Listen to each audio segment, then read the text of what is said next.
Welcome to BPSC maker. दोस्तों आज है 23 सितंबर 2021 और 23 सितंबर 2021 से संबंधित बिहार करंट अफेयर्स और साथ ही राष्ट्रीय और अंतर्राष्ट्रीय घटनाओं से करंट अफेयर्स के जितने भी प्रश्न होंगे वो सभी मैं आपको इस वीडियो में बताऊंगा। लेकिन जो पिछले वीडियो मैंने आपसे प्रश्न पूछा था सबसे पहले उसे देख लेते हैं। तो पिछले वीडियो का हमारा प्रश्न था कि हाल ही में निम्नलिखित में से किस राज्य से 6 शेरों को बिहार लाया गया है, और इस प्रश्न के बारे में मैंने आपको कंप्लीट जानकारी दिया था। यहाँ पर मैंने आपको बताया था अभी हाल ही में गुजरात के गिर वन से ये 6 शेरों को बिहार लाया गया है और बिहार से कुछ गेंडे को गुजरात भेजा गया। तमाम इन्फॉर्मेशन और भी बहुत सारी चीजें थी जो कि मैंने आपको यहाँ पर दिया था पिछले वीडियो में। तो इस प्रश्न का हमारा सही उत्तर था ऑप्शन नंबर सी। सभी लोगों ने इस प्रश्न का सही उत्तर किया है और अधिकतर लोगों ने इस बारे में डिटेल में लिखा। तो जो भी प्रश्न आप लोगों से पूछा जाता है आप लोग कमेंट में लिखिए और विस्तार पूर्वक लिखिए। अब यहाँ पर चलते हैं हम लोग सीधे पहले प्रश्न पे। एक एक करके मैं आपको सारे प्रश्न बताऊंगा और इनसे संबंधित जो एक्स्ट्रा फैक्ट्स होंगे वो भी आपको बताऊंगा। आपको इस पूरे वीडियो को ध्यानपूर्वक देखना है और जो वीडियो के अंत में आपसे प्रश्न पूछा जाएगा उसका आंसर आपको कमेंट बॉक्स में कमेंट करके देना है। तो आज का यहाँ पर हमारा पहला प्रश्न है कि हाल ही में उद्योग मंत्री शाहनवाज हुसैन के अनुसार मेक इन बिहार उत्पाद को कितने देश में पहुंचाया जाएगा। ये प्रश्न इंपॉर्टेंट है और इस प्रश्न का हमारा राइट आंसर है ऑप्शन नंबर सी, यानी कि 75 देशों में बिहार के उत्पादों को पहुंचा जाएगा। अभी हाल ही में ये घोषणा बिहार के उद्योग मंत्री शाहनवाज हुसैन के द्वारा किया गया है। अब आपको इस प्रश्न के बारे में कंप्लीट जानकारी दे दूं कि हाल ही में 21 सितंबर 2021 को पटना के अधिवेशन भवन में आजादी के अमृत महोत्सव के अवसर पर वाणिज्य उत्सव और बिहार में बन रहे बेहतरीन उत्पादों की प्रदर्शनी का शुभारंभ किया गया। अभी हाल में ये अधिवेशन भवन पटना में इसका मतलब कि शुभारंभ किया गया था और जिसमें बिहार के उद्योग मंत्री सैयद शाहनवाज हुसैन ने घोषणा किया कि प्रधानमंत्री नरेंद्र मोदी की लोकल गोज ग्लोबल मिशन को बिहार पूरी ताकत से आगे बढ़ाएगा और बिहार के उत्पादों को 75 देशों में निर्यात किया जाएगा। हालांकि कुछ उत्पाद निर्यात अभी वर्तमान समय में होती भी है, लेकिन यहाँ पर जो घोषणा किया गया कि 75 देशों में ये निर्यात किया जाएगा। आपको याद रखना है कि वर्तमान में जो बिहार के उत्पाद मंत्री हैं सैयद शाहनवाज हुसैन, यहाँ जो आप इस इमेज में देख रहे हैं, इन्होंने ही ये घोषणा किया है। और आपको यहाँ पर एक जानकारी ये भी दे दूं कि अभी हाल ही में 15 अगस्त 2021 को भारत मतलब अपनी आज़ादी का 75 वर्ष पूरा किया है और ऐसे में भारत 75वें वर्षगांठ पे आज़ादी का अमृत महोत्सव मना रहा। तो ऐसे में पूरे भारत में विभिन्न योजनाओं का शुभारंभ हो रहा, विभिन्न प्रकार के कार्यक्रम लॉन्च किए जा रहे हैं। तो उसी क्रम में अभी हाल ही में ये घोषणा किया गया बिहार में मेक इन बिहार को, यानी कि बिहार में बनने वाले उत्पादों को 75 देशों में निर्यात किया जाएगा। अब यहाँ पर हम चलते हैं अगले प्रश्न पे। हमारा अगला प्रश्न है दूसरा प्रश्न। यह प्रश्न है कि मुख्यमंत्री नीतीश कुमार की हाल ही की घोषणा के अनुसार बिहार में और कितने जगहों पर रोपवे का निर्माण किया जाएगा। तो इस प्रश्न का हमारा राइट आंसर होगा अब इसके अतिरिक्त 6 जगहों पर और रोपवे का निर्माण किया जाएगा, यानी कि ऑप्शन नंबर सी यहाँ पर इस प्रश्न का राइट आंसर होगा। आपको याद होगा कि पहला रोपवे है राजगीर में और दूसरा रोपवे है बांका में और इसके अतिरिक्त 6 और जगहों पे रोपवे का निर्माण किया जाएगा। अभी हाल ही में ये घोषणा किया गया मुख्यमंत्री नीतीश कुमार के द्वारा। अब आपको इस प्रश्न के बारे में विस्तार से बता दूं कि हाल ही में 21 सितंबर को बिहार के बांका जिले में रोपवे का उद्घाटन मुख्यमंत्री नीतीश कुमार के द्वारा किया गया और यह बिहार का दूसरा रोपवे है, जबकि पहला रोपवे बिहार के राजगीर में बना है। ये आपको यहाँ से याद रखना है। और इसी उद्घाटन समारोह के दौरान मुख्यमंत्री नीतीश कुमार ने बिहार के और 6 जगहों पर रोपवे के निर्माण की घोषणा की है। ये आपको यहाँ से ध्यान रखना है। अब यहाँ पर मैंने अगले पॉइंट में मंदार रोपवे के बारे में कुछ चीज़ों को ऐड किया, तो एक एक करके इसे देख लेते हैं। तो मंदार रोपवे का शिलान्यास 20 जनवरी 2014 को बिहार के तत्कालीन मुख्यमंत्री जीतन राम मांझी ने किया था। इस डेट को लेकर आप लोग कंफ्यूज थे और बहुत ज़्यादा कमेंट भी कर रहे थे। बहुत सारे लोगों ने कमेंट किया था कि सर 20 जनवरी 2014 को जीतन राम मांझी बिहार के मुख्यमंत्री नहीं थे बल्कि नीतीश कुमार थे। तो यहाँ पर मैं आपको बता दूं कि इस डेट को लेकर मैं भी अब कंफ्यूज हो चुका हूँ, क्योंकि मैंने जितनी भी न्यूज़ चैनल वगैरह हैं सभी को देखा और उस आधार पर मैंने आपको बताया था कि 20 जनवरी 2014। हालांकि हर जगह 20 जनवरी 2014 ही बताया जा रहा है और तत्कालीन मुख्यमंत्री जीतन राम मांझी ने ही इसका शिलान्यास किया है, ये तो श्योर है। लेकिन ये डेट को लेकर कंफ्यूजन हो रहा है। जब भी ये मुझे कोई डेट पता चलता है आप लोगों को मैं आपको जरूर बताऊंगा और अगर आप लोगों में से किसी को पता है तो यहाँ पर कमेंट करके बता सकते हैं, क्योंकि मैंने जितना सर्च किया, मैंने जितने जगह देखा है यही डेट मुझे देखने को मिल रहा है। तो इसी आधार पर मैंने यहाँ पर लिखा है कि 20 जनवरी 2014 को बिहार के तत्कालीन मुख्यमंत्री जीतन राम मांझी ने इसका शिलान्यास किया था, जबकि नवंबर 2017 में इसका निर्माण कार्य आरंभ किया गया था और उस समय बिहार के मुख्यमंत्री नीतीश कुमार थे। यानी कि निर्माण कार्य जब आरंभ हुआ था 2017 में, नवंबर 2017 में, तो बिहार के मुख्यमंत्री थे नीतीश कुमार। और इस रोपवे के बारे में लिखा गया कि इस रोपवे को 9 करोड़ 18 लाख रुपए की राशि से तैयार किया गया है। तो ये सारी संबंधित चीजें यहाँ से याद रखिए। बस यहाँ पर जो डाउट है या फिर कह सकते हैं जो कंफ्यूजन है इसी डेट को लेकर के है। हालांकि इस चीज़ को, ये डेट को आप याद रखिएगा और मैं भी याद रखूंगा। जब भी कोई डाटा अवेलेबल होता है मेरे पास तो मैं आप लोगों को जरूर बताऊंगा। अब यहाँ पर हम चलते हैं आगे और हम बात कर रहे हैं बिहार की। तो बिहार के बारे में कुछ ब्रीफ जानकारी है जो मतलब आपके एग्जाम में पूछ जा सकते हैं, वो सारी चीज़ों को हम लोग यहाँ पर देख लेते हैं, एक बार पुनः रिवाइज कर लेते हैं। तो यहाँ पर आप भारत वाले मैप पर बिहार की स्थिति को देख सकते हैं। अगर मैं बात करूँ बिहार की चौहदी की, तो उत्तर में है नेपाल, दक्षिण में झारखंड, पूर्व में पश्चिम बंगाल तथा पश्चिम में उत्तर प्रदेश। और अगर हम बात करें इसकी अंतर्राष्ट्रीय सीमा की, तो बिहार की अंतर्राष्ट्रीय सीमा नेपाल के साथ साझा होती है, जो कि बिहार के उत्तर में स्थित है। ये आपको यहाँ से याद रखना है। और आप सभी जानते हैं कि बिहार की राजधानी है पटना। राज्यपाल अभी वर्तमान में है फागू चौहान, मुख्यमंत्री नीतीश कुमार, राज्य के पक्षी है गौरैया। अभी हाल ही में 20 मार्च को विश्व गौरैया दिवस मनाया गया था, जिसका थीम था आई लव स्पैरो। और बिहार का राजकीय पशु है बैल, राजकीय वृक्ष है पीपल, राजकीय फूल है गेंदा। और जनसंख्या घनत्व की अगर बात करें तो 1106 व्यक्ति प्रति वर्ग किलोमीटर बिहार का जनसंख्या घनत्व है। और क्षेत्रफल की अगर हम बात करें तो 94,163 वर्ग किलोमीटर बिहार का क्षेत्रफल है। प्रथम राजभाषा हिंदी तथा द्वितीय राजभाषा उर्दू है। और बिहार की लंबाई 345 किलोमीटर तथा चौड़ाई 483 किलोमीटर है। और बिहार में विधान परिषद की 75 सीटें, विधानसभा की 243 सीटें और राज्यसभा की 16 सीटें तथा लोकसभा की 40 सीटें हैं। और यहाँ की प्रमुख लोक नृत्य जाट, जाटिन, कजारी, पनवरिया, विदेशिया बिहार की प्रमुख लोक नृत्य है। और जो आप यहाँ पर इस इमेज में देख रहे हैं, दो स्वास्तिक के बीच में बौद्धि वृक्ष, ये बिहार का राजकीय चिन्ह है। अब यहाँ पे अगर हम बात करें इस वाले पॉइंट की जनसंख्या घनत्व की, तो 2011 की जनगणना के अनुसार बिहार का जनसंख्या घनत्व 1106 व्यक्ति प्रति वर्ग किलोमीटर था। ये आप यहाँ पे ध्यान रखिए। और मैं आपको यहाँ पर इसलिए ये बता रहा हूँ कि पिछले 2 या 4 दिन पहले एक वीडियो जो चैनल पे अपलोड हुआ था, मैंने इसके बारे में आपको बताया था। वहां पर एक कमेंट आया था जिसमें लिखा गया था कि ये डाटा गलत है, आप इसको सुधार कीजिए। तो मैं आपको यहाँ पर ये कहना चाहता हूँ, बहुत लोग कमेंट में देखते हैं कि कुछ से कुछ गलत इन्फॉर्मेशन दे देते हैं, सर ये आंसर गलत है, इसका ये होना चाहिए, वो होना चाहिए, आप गलत बता रहे हैं। तो वे सारे कमेंट पे आपको ध्यान नहीं देना है। जो भी यहाँ पर डाटा अगर मेरे से गलत बताया जाता है, या फिर जिसमें मुझे लगता है कि ये मतलब इसमें कुछ सुधार होना चाहिए, मैंने गलत बता दिया है, या फिर कोई चीज़ें करेक्शन करनी चाहिए, वो तमाम चीज़ें मैं आपको नेक्स्ट डे जरूर बताता हूँ। तो आप लोग अननेसेसरी कमेंट पे आपको ध्यान नहीं देना। इससे आपकी क्या होगी, मतलब कि आप दुविधा में पड़ जाएंगे और आपका जो सही आंसर रहेगा वो भी आप भूल जाएंगे, आप कंफ्यूजन का शिकार हो जाएंगे। इस चीज़ से बचिए, किसी का भी कमेंट पे आप लोग ध्यान नहीं दीजिए। यहाँ पे बहुत सारे लोग ऐसे होते हैं कि बिना मतलब के यहाँ पर कमेंट कर देते हैं, तो वो सारी चीज़ों को आपको ध्यान में नहीं रखना है। अब यहाँ पे हमारा अगला तीसरा प्रश्न है कि हाल ही में निम्नलिखित में से कौन बिहार के पहले ट्रांसजेंडर कांस्टेबल बने हैं। इस प्रश्न का हमारा राइट आंसर है ऑप्शन नंबर बी, यानी कि रचित राज इस प्रश्न का सही उत्तर है। अब आपको इस प्रश्न के बारे में कंप्लीट जानकारी दे दूं कि हाल ही में बिहार के रचित राज राज्य के पहले, यानी कि बिहार के पहले ट्रांसजेंडर कांस्टेबल बन गए हैं। ये आपको यहाँ से याद रखना है। और उनकी उम्र 23 वर्ष है और पहले उनका नाम रचना था, जो कि अब वे रचना से रचित हो गए, यानी कि रचित राज हो गए हैं। ये आपको यहाँ से याद रखना है। और वह 2018 बैच के सिपाही है तथा वर्तमान में वह बिहार के कैमूर एसपी की गोपनीय शाखा में तैनात है। ये भी पॉइंट आपको यहाँ से याद रखना है। ये चर्चे में तो यहाँ से आपके प्रश्न बन सकते हैं।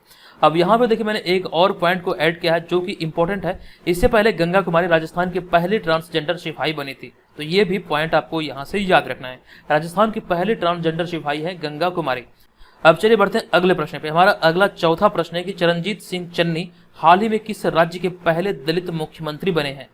तो इस प्रश्न का हमारा राइट आंसर है ऑप्शन नंबर सी, यानी कि पंजाब के पहले दलित मुख्यमंत्री बने हैं चरणजीत सिंह चन्नी। अब आपको इस प्रश्न के बारे में बता दूं कि हाल ही में कैप्टन अमरिंदर सिंह के इस्तीफे के बाद अब पंजाब में कांग्रेसी नेता चरणजीत सिंह चन्नी को मुख्यमंत्री बनाया गया है। ये आपको यहाँ से याद रखना है। और अगला पॉइंट मैंने लिखा है कि वे पंजाब के पहले दलित मुख्यमंत्री बने हैं। और जो आप यहाँ पर इस इमेज में देख रहे हैं यही है चरणजीत सिंह चन्नी। हमारा नेक्स्ट पॉइंट है कि वे अमरिंदर सिंह सरकार में तकनीकी शिक्षा मंत्री थे। तो ये सारे संबंधित यहाँ पर आपको याद रखना है चरणजीत सिंह चन्नी से। अब यहाँ पे चर्चा हुई दलित मुख्यमंत्री की, तो दलित मुख्यमंत्रियों की सूची को यहाँ पर मैंने ऐड किया है, क्योंकि हो सकता है यहाँ से प्रश्न आपके एग्जाम में पूछे जा सकते हैं। वो तमाम चीज़ों को यहाँ पे मैंने ऐड किया है जहाँ से आपके प्रश्न आपके एग्जाम में पूछे जाएंगे। आप चाहें तो यहाँ से इसका स्क्रीनशॉट भी ले सकते हैं। तो एक एक करके हम लोग सारे पॉइंट को देख लेते हैं। तो यहाँ पे हमारा पहला पॉइंट है कि दामोदरम संजीविया आंध्र प्रदेश में दलित समुदाय से मुख्यमंत्री बनने वाले पहले व्यक्ति थे।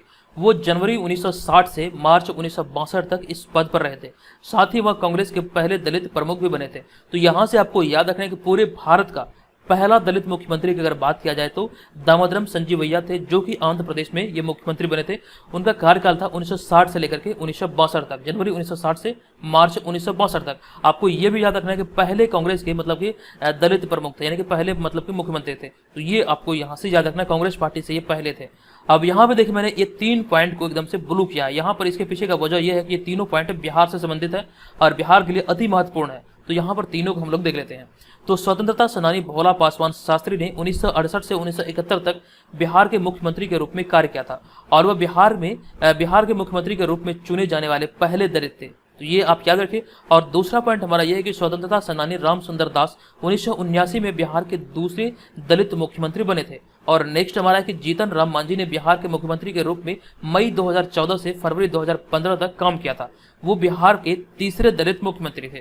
तो ये तीनों पॉइंट यहाँ से याद रखिए। अब यही वो डेट से आपको कंफ्यूजन हो रहा था जो कि मैंने मंदार रोपवे के बारे में बताया था, जो कि मैंने आपको बताया कि 20 जनवरी को इसका शिलान्यास किया गया था। अब यहाँ पर 20 जनवरी 2014, तो यहाँ पर मैंने कार्यकाल लिखा है मई 2014 से, तो यही इसी को लेकर थोड़ी सी कंफ्यूजन बनी हुई है।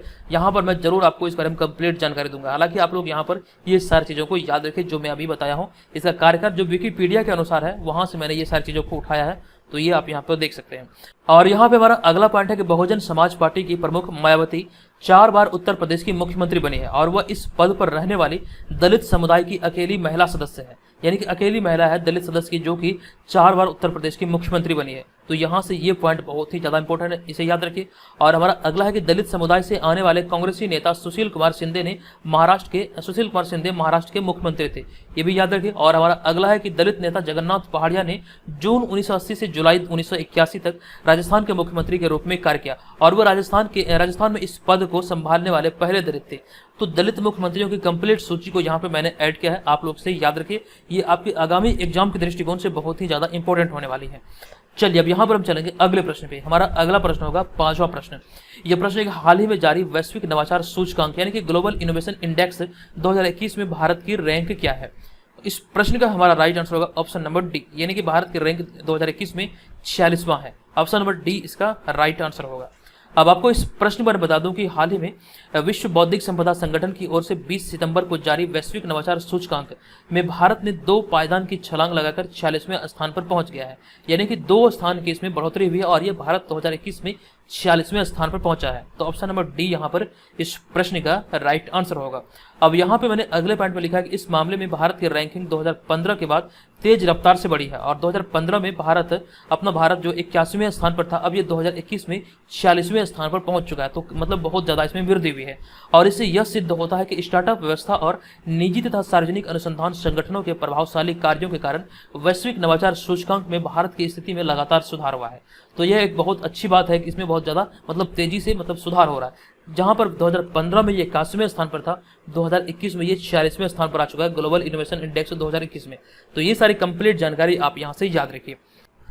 अब यहाँ पे हमारा अगला 6वां प्रश्न है कि हिंदू यूनिवर्सिटी ऑफ अमेरिका ने हाल ही में किस अभिनेता को हिंदू अध्ययन में डायरेक्टरेट की मानद उपाधि प्रदान की है।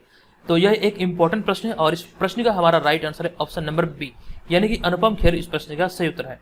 अब आपको इस प्रश्न के बारे में थोड़ी सी जानकारी दे दूं कि हिंदू यूनिवर्सिटी ऑफ अमेरिका ने हाल ही में बॉलीवुड अभिनेता अनुपम खेर को डायरेक्टरेट की मानद उपाधि प्रदान की है। ये आपको यहाँ से याद रखना है। यहाँ पे मैंने अगले पॉइंट में लिखा है कि यह अमेरिकी राज्य फ्लोरिडा में स्थित इस विश्वविद्यालय में आयोजित एक विशेष कार्यक्रम में उन्हें हिंदू अध्ययन में पीएचडी की मानद उपाधि प्रदान की गई है। ये आपको यहाँ पर ध्यान रखना है। पीएचडी की मानद उपाधि से अभी हाल ही में अभिनेता अनुपम खेर को सम्मानित किया गया, फिर प्रदान किया गया है। अब यहाँ पर ये यूनिवर्सिटी चर्चे में है, तो यहाँ से भी आपके प्रश्न आपके एग्जाम में पूछे जा सकते हैं, क्योंकि ये प्रश्न ये टॉपिक बहुत ही ज़्यादा इंपॉर्टेंट है। तो आपको याद रखना, ये जो हिंदू यूनिवर्सिटी ऑफ अमेरिका है ये अमेरिका के फ्लोरिडा राज्य में स्थित है। ये आपको यहाँ से याद रखना है। और उस यूनिवर्सिटी के बारे में यहाँ पे मैंने कुछ पॉइंट को ऐड किया है जो कि इंपॉर्टेंट है। यहाँ पर इसे देख लेते हैं। तो अमेरिका हिंदू विश्वविद्यालय ऑरलैंडो फ्लोरिडा अमेरिका में स्थित है। यह एक अमेरिकी गैर लाभकारी हिंदू शैक्षणिक संस्थान है और इसकी जो स्थापना हुई थी ये 1993 में इसकी स्थापना हुई थी। तो ये सारी संबंधित जानकारी यहाँ से आप ही याद रखिए। अब यहाँ पे हमारा अगला प्रश्न है 7वां प्रश्न। ये प्रश्न है कि हाल ही में 11वां अंतर्राष्ट्रीय शांति सम्मेलन निम्नलिखित में से कहाँ आयोजित किया गया है। तो इस प्रश्न का हमारा राइट आंसर है ऑप्शन नंबर सी, ये लेह में भी हाल ही में आयोजित किया गया है, लेह लद्दाख में। आपको यहाँ पर इस बारे में बता दूं कि हाल ही में केंद्र शासित प्रदेश लद्दाख की राजधानी लेह में 11वां अंतर्राष्ट्रीय शांति सम्मेलन आयोजित किया गया है। ये आपको यहाँ पर याद रखना है। अब यहाँ से कुछ ऐसे पॉइंट हैं जो कि और भी ज़्यादा इंपॉर्टेंट है, वो सारी चीज़ों को हम लोग देख लेते हैं। तो इस सम्मेलन को अखिल भारतीय मानवाधिकार स्वतंत्रता और सामाजिक न्याय परिषद तथा महाबोधि अंतर्राष्ट्रीय ध्यान केंद्र द्वारा संयुक्त रूप से आयोजित किया गया, यानी कि दोनों संगठन के द्वारा इसको कि ये 11वां जो संस्करण था अंतर्राष्ट्रीय शांति सम्मेलन का, ये दोनों संगठन के संयुक्त रूप से संयुक्त सहयोग से इसे शुरू किया गया या फिर आयोजित किया गया। अब यहाँ पे देखिए मैंने अगले पॉइंट में लिखा है कि इस सम्मेलन के आयोजन में विभिन्न धार्मिक संगठनों का भी सहयोग लिया जा रहा है, फिर लिया गया है। ये आप यहाँ पर ध्यान रखिए, विभिन्न धार्मिक संगठनों का इसमें सहयोग लिया गया। अब नेक्स्ट पॉइंट है कि इस अवसर पर मानवाधिकार परिषद महाबोधि अंतर्राष्ट्रीय मध्यस्थता केंद्र के संस्थापक भिक्षु संघ सेना को 7वां अब्दुल कलाम पुरस्कार प्रदान किया गया। तो ये भी आपको यहाँ से ध्यान रखना है, 7वां अब्दुल कलाम पुरस्कार किसे प्रदान किया गया, तो आपको ये याद रखना है कि मानवाधिकार परिषद महाबोधि अंतर्राष्ट्रीय मध्यस्थता केंद्र के संस्थापक भिक्षु संघ की सेना को ये अभी हाल ही में 7वां अब्दुल कलाम पुरस्कार से सम्मानित किया गया, फिर प्रदान किया गया है। अब यहाँ पे हमारा अगला प्रश्न होगा 8वां प्रश्न। ये प्रश्न है कि निम्नलिखित में से कौन पहली हिंदू लड़की बनी है जो पाकिस्तान में प्रशासनिक सेवा के लिए चुनी गई है। तो इस प्रश्न का हमारा राइट आंसर है ऑप्शन नंबर ए, यानी कि सना रामचंद्र गुलवानी इस प्रश्न का राइट आंसर है। अब आपको इस प्रश्न पर बता दूं कि हाल ही में डॉक्टर सना रामचंद्र गुलवानी पाकिस्तान के इतिहास में वैसी पहली हिंदू लड़की बनी है जिसने पाकिस्तान का सबसे मुश्किल परीक्षा पास कर प्रशासनिक सेवा के लिए चुनी गई है।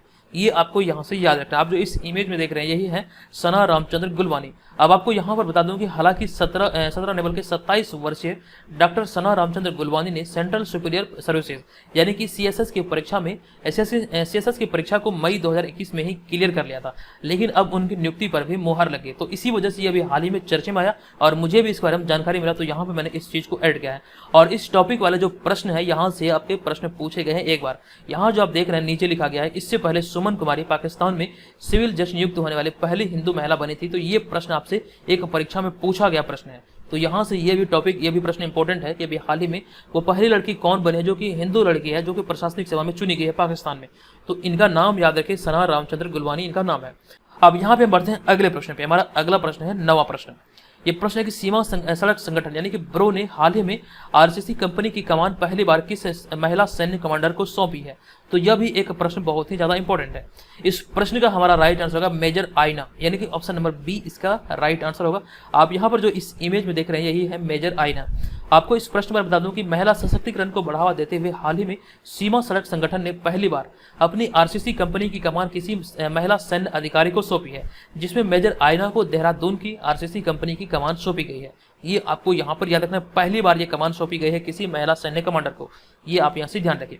अब यहाँ पे मैंने आगे लिखा कि साथ ही मेजर आइना के नेतृत्व में कैप्टन अंजना, भावना जोशी और विष्णु माया को भी नियुक्त किया गया है, इसके मतलब कि सहयोगी के तौर पर। अब यहाँ पर देखिए मैंने आगे लिखा है कि सीमा सड़क संगठन भारत के सीमावर्ती क्षेत्रों में सड़क मार्ग के निर्माण और व्यवस्थापन का कार्य करता है। ये यहाँ पर ब्रो के बारे में लिखा गया है, यानी कि बॉर्डर रोड ऑर्गेनाइजेशन के बारे में यहाँ पर लिखा गया है कि ये जो मतलब सीमा सड़क संगठन है ये भारत के सीमावर्ती क्षेत्रों में सड़क मार्ग के निर्माण और व्यवस्थापन का कार्य करता है। देखिए यहाँ पर एक्चुअली में होती क्या है कि सीमावर्ती क्षेत्रों में पहाड़ी इलाके होने से भूस्खलन और चट्टानों के गिरते टूटते रहने से सड़कें टूटती रहती है और इनकी मरम्मत और इनके निर्माण के लिए इसकी स्थापना, इनके ब्रो की जो स्थापना हुई थी ये 7 मई 1960 को की गई थी। यही मतलब उद्देश्य किया गया था। जो भी सड़कें मतलब कि टूटती फूटती रहती तो इसी को मतलब मरम्मत करने और नई सड़कों के निर्माण करने के लिए ये 7 मई 1960 को ये बॉर्डर रोड ऑर्गेनाइजेशन का शुरुआत किया गया था या फिर इसकी स्थापना की गई थी। अब चलिए बढ़ते हैं अगले प्रश्न पे। हमारा अगला प्रश्न है 10वां प्रश्न। हाल ही में जिमी ग्रिव्स का निधन हुआ है, बताएं कि वे किस देश के महान फुटबॉलर थे। इस प्रश्न का हमारा राइट आंसर होगा ऑप्शन नंबर डी, यानी कि जिमी ग्रिव्स इंग्लैंड के एक महान फुटबॉलर थे।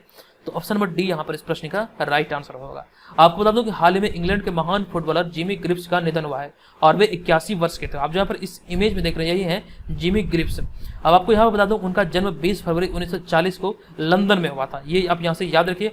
और उन्होंने 1966 में फुटबॉल विश्व कप विजेता इंग्लैंड टीम का हिस्सा थे और उन्होंने इंग्लैंड की तरफ से 57 अंतर्राष्ट्रीय मुकाबले में 44 गोल किए थे और साथ ही साथ उन्होंने इंग्लैंड की तरफ से सर्वाधिक हैट्रिक भी लगाई थी। तो ये सारे पॉइंट को आप लोग यहाँ से याद रखिए। अब यहाँ पर हम चलते हैं अगले प्रश्न पे। हमारा जो अगला प्रश्न है ये बहुत ही ज्यादा इंपॉर्टेंट है। ये प्रश्न है किस राज्य सरकार ने हाल ही में कुपर मासीर को राजकीय मछली घोषित किया है। तो इस प्रश्न का हमारा राइट आंसर है अभी हाल ही में से सिक्किम सरकार के द्वारा राजकीय मछली घोषित किया गया है। अब आपको इस प्रश्न के बारे में डिटेल जानकारी दे दूं कि सिक्किम सरकार ने हाल ही में कुपर मासीर को राजकीय मछली घोषित किया है। आप यहाँ पर इस इमेज में देख रहे हैं यही वो मछली है। अब यहाँ पे अगला पॉइंट है कुपर मासीर को स्थानीय भाषा में केटली नाम से जाना जाता है, केटली फिश के नाम से इसे जाना जाता है और ये एक दुर्लभ प्रजाति की मछली है जो कि अक्सर मीठे जल में रहती है। ये आपको यहाँ से याद रखना है। ये समुद्र में नहीं पाया जाता बल्कि नदी तालाब वगैरह में पाया जाता है। अब यहाँ पे मैंने कुछ इंपोर्टेंट चीजों को ऐड किया, जैसे कि राजकीय पशु की अगर बात करें तो सिक्किम का राजकीय पशु है लाल पांडा और राजकीय पक्षी है रक्त मनाल, राजकीय वृक्ष है बुरांस और राजकीय फूल है नोबल ऑर्किड। ये आप यहाँ पर ध्यान रखें। और बिहार की जो राजकीय मछली है ये मैं आपको बता दूं, बिहार की राजकीय मछली है देसी मांगुर, जो कि बिहार सरकार ने 2008 में मांगुर को राजकीय मछली घोषित किया था। आपको यहाँ पर ध्यान रखना है कि मांगुर जो है देसी मांगुर ये मतलब बिहार का राजकीय मछली है। चलिए बढ़ते हैं अगले प्रश्न पे। हमारा अगला प्रश्न है किस सोशल मीडिया कंपनी ने हाल ही में राजीव अग्रवाल को सार्वजनिक नीति निदेशक नियुक्त किया है। इस प्रश्न का हमारा राइट आंसर है फेसबुक, यानी कि ऑप्शन नंबर बी इसका राइट आंसर होगा। आपको बता दूं कि हाल में फेसबुक इंडिया ने पूर्व आईएएस अधिकारी और उबर के पूर्व कार्यकारी अधिकारी राजीव अग्रवाल को अपना सार्वजनिक नीति निदेशक नियुक्त किया है। और यहाँ पर आपको ये ध्यान रखना है कि इससे पहले इस पद पर अंकी दास थे और ये इन्हीं की जगह लेंगे। और यहाँ पे फेसबुक के बारे में मैंने लिखा है कि फेसबुक का आरंभ 2004 में हार्वर्ड विश्वविद्यालय के एक छात्र मार्क जुकरबर्ग ने किया था और इसकी स्थापना के समय इसका नाम द फेसबुक था। तो फेसबुक से संबंधित भी आप लोग ये सारी चीज़ें याद रखिए। अब यहाँ पे बढ़ते हैं आज के इस वीडियो के प्रश्न की ओर।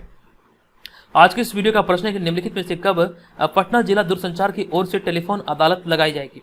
इस प्रश्न के बारे में कंप्लीट जानकारी मैंने आपको दिया था। इसका आंसर क्या होगा कृपया मुझे कमेंट बॉक्स में कमेंट कर बताइए। आप चाहें तो यहाँ पर इस बारे में डिटेल में भी लिख सकते हैं। और जो लोग हमारे पेड ग्रुप को ज्वाइन करने इच्छुक है, यहाँ पर आप इस व्हाट्सअप नंबर पर हमें pre21 लिख के मैसेज कीजिए। आपको डिटेल में जानकारी मिलेगा और साथ ही साथ आपको डेमो पीटीएम मिलेगा 5 से 6, जिसको आप देखेंगे। उसके बाद आप निर्धारित करेंगे आपको इसे ज्वाइन करना या फिर नहीं। आइए अब यहाँ पर जानते हैं कि पेड ग्रुप में आपको मिलेगा क्या क्या, तमाम चीज़ों को हम लोग यहाँ पर डिटेल में देख लेते हैं। अगर आप घर बैठे रहकर बिहार में आयोजित होने वाले किसी भी कंपीटेटिव एग्जाम की तैयारी में लगे हैं तो यहाँ से आप अपनी तैयारी को बेहतर कर सकते हैं। आपको बता दूं कि अभी हाल ही में इस चैनल के माध्यम से एक ई बुक लॉन्च किया गया। आप यहाँ पर इस इमेज में देख सकते हैं। इस ई बुक की खासियत यह है कि विगत 28 वर्षों से बिहार में जितनी भी परीक्षाएं आयोजित हुई है उसके प्रश्नों को इसमें शामिल किया गया। ये हिंदी और अंग्रेजी दोनों भाषाओं में, यानी कि ये बाइलिंगुअल है। आप इसे यहाँ पर देख सकते हैं। 2500 से अधिक प्रश्नों का इसमें संग्रह किया गया है। आपको यहाँ पर बता दूं कि प्रीवियस ईयर जो क्वेश्चन होते हैं वो आपके लिए बहुत ही ज़्यादा इंपॉर्टेंट होते हैं, क्योंकि जब आप किसी एग्जाम की तैयारी करते हैं तो उस एग्जाम से संबंधित प्रीवियस ईयर क्वेश्चन का अगर आपके पास ई बुक हो या फिर बुक हो तो वो आपके लिए एकदम से वरदान सिद्ध होता है। क्योंकि प्रीवियस ईयर क्वेश्चन ही आपको ये बताता है कि प्रीवियस ईयर में किस प्रकार से प्रश्न पूछे गए हैं। वहां से आपको ये समझ आता है कि किस प्रकार से आपको तैयारी करना चाहिए, कहां से प्रश्न आपसे एग्जाम में पूछे जाते हैं। वो सारा समझ आपको प्रीवियस ईयर क्वेश्चन से ही आएगा। चलिए वीडियो में आगे बढ़ते हैं और यहाँ पर मैं आपको पेड ग्रुप के बारे में बताता हूँ। अगर आप घर बैठे 67वीं बीपीएससी प्रारंभिक परीक्षा और बीपीएससी सीडीपीओ इन दोनों परीक्षाओं की तैयारी में लगे हैं तो यहाँ से आप अपनी तैयारी को बेहतर कर सकते हैं। ये जो ग्रुप है ये आपको बीपीएससी सहित जो भी बिहार में परीक्षाएं आयोजित होती है सभी एग्जाम के दृष्टिकोण से ये महत्वपूर्ण हो सकता है।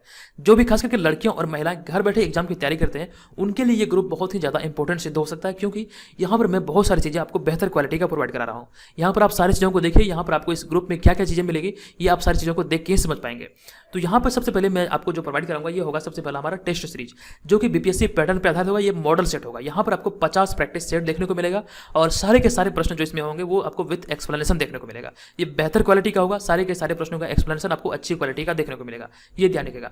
और दूसरा जो महत्वपूर्ण चीज आपको मिलेगा वो मिलेगा बिहार करंट अफेयर्स के अलावा राष्ट्रीय और अंतर्राष्ट्रीय करंट अफेयर्स, जो कि आपको एक वर्ष का करंट अफेयर्स यानी कि जनवरी 2021 से लेकर के दिसंबर 2021 तक के करंट अफेयर्स यहाँ पे आपको पेड ग्रुप में प्रोवाइड किया जाएगा। ये डेली मिलेगा, मंथली मिलेगा, साल का अंत होगा, वार्षिकांक भी मिलेगा।